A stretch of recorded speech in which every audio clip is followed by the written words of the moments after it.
What is your name? My name is Pascal Vastenakels. Hello.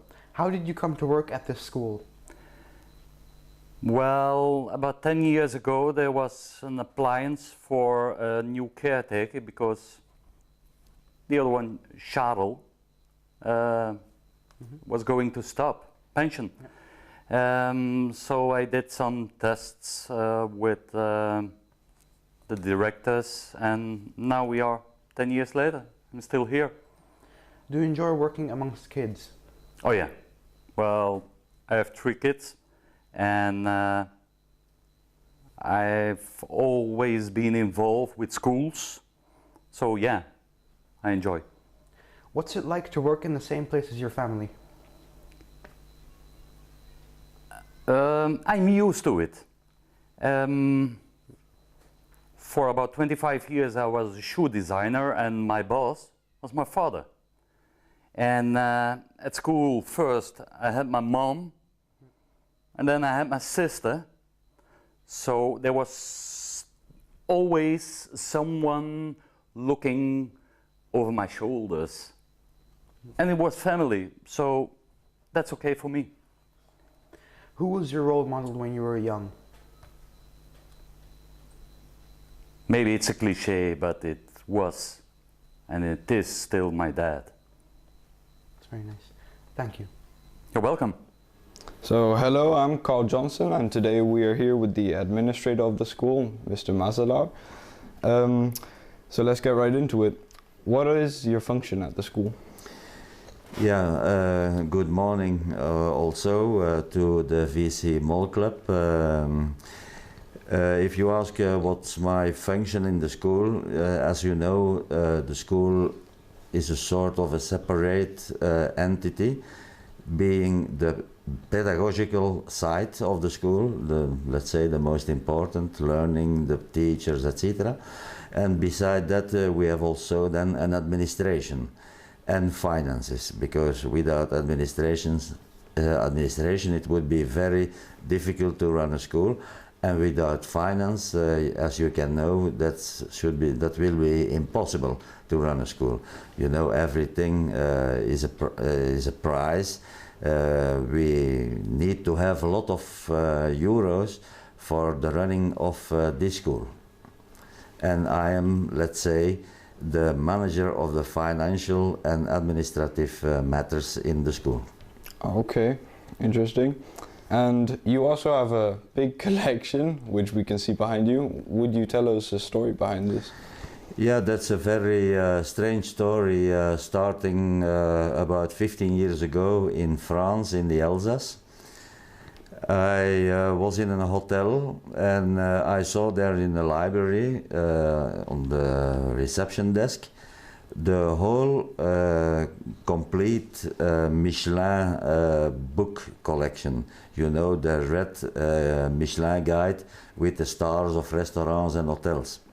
And it was marvelous. I found it very nice, and every time when I came on the reception, I was looking to that.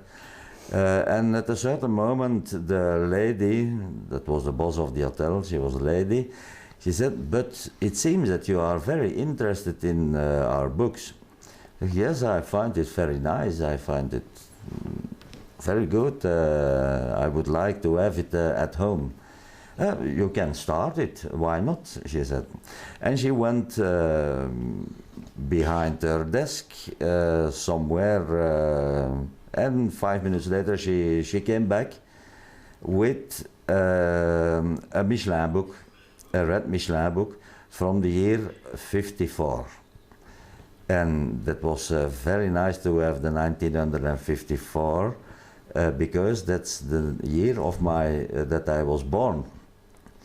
So I started that collection, and now I have a huge collection, not only the books, but I start also, you can see it behind me, collecting all prularia, as they said.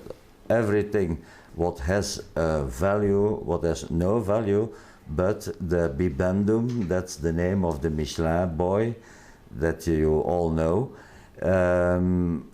I collect it when I can find it on flea markets, on eBay, or wherever. But no, it's becoming very difficult to find more stuff.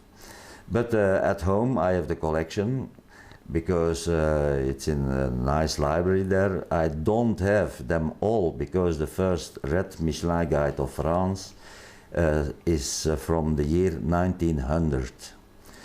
And last time one was sold out in Paris for the price of 30,000 euro for one, as some people could say, stupid red book. But it's a collector's item. I'm not the only one in the world who is collecting Michelin. There is an association in France, in Clermont-Ferrand, where the factories of Michelin tires are situated.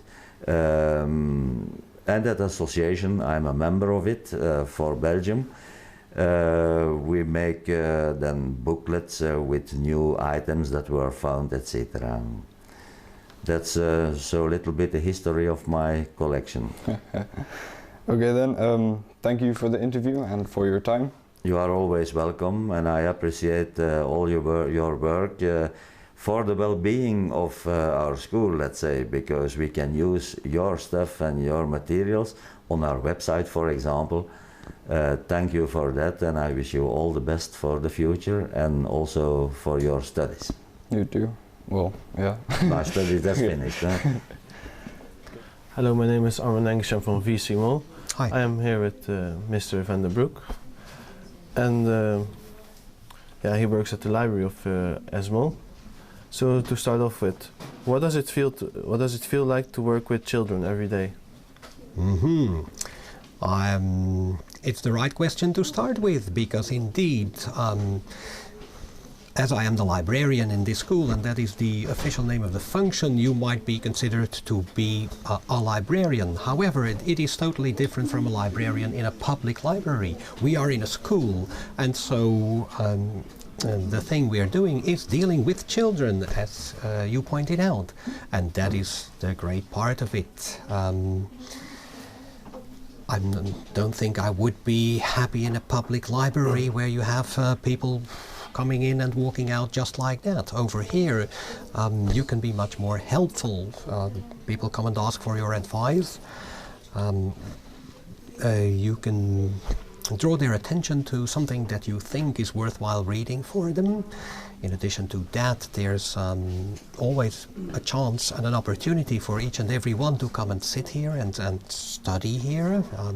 From time to time, there's a problem with a subject that I can be of some help with as well. I'm not talking about the difficult sciences, but languages. So you can be useful in many ways, and each hour is different, because each time it will be, you have to wait for who will enter this time and who will stay, who will just come for a book. So yeah, it's a rewarding job. Okay, interesting. What brought you into this line of business? Frankly, it's a bit of a strange story, because as you can imagine, when I was 10 years old, I was not dreaming of ever becoming a librarian, right? It's not the kind of cool profession that you have in mind when you're a youngster. But at a very young age, I already wanted to be a teacher, which I have been for many, many years. And then, after having taught the same subject in a similar way for a number of years, I wanted a change. And meanwhile, I had been involved in an international project that involved schools from one from Spain, one from Norway, and so... European schools? No, regular schools within those countries, but it was a Comenius project. You might be familiar with that, because it's a European, it's not linked to the European schools, but it's also a European framework for contacts within a school background. And so this kind of international experience made me realize that that was something that I wanted to deal with in everyday life, because at the time of this project it was something I had to do after hours, right? When I had finished teaching and preparing for the next few days, I was still involved in this extra work, and I said to myself it would be great if I could do this within my work. And so I was looking for schools in an international context, and only then I found out about the European schools. And at first I thought I might become a teacher in a European school, but I had a look at all the vacancies, and it took a while. It took a few years, to be honest with you. And then there was this vacancy for a librarian and pedagogical advisor at the same time.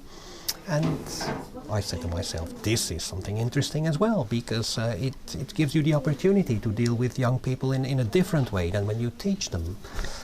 So that's how I ended up here, but it doesn't tell you why I became a librarian. Well, vaguely, because that was one of the jobs or aspects of a job in a European context, and that is what mattered. Okay, okay, thank you very much for this interview. That's all right.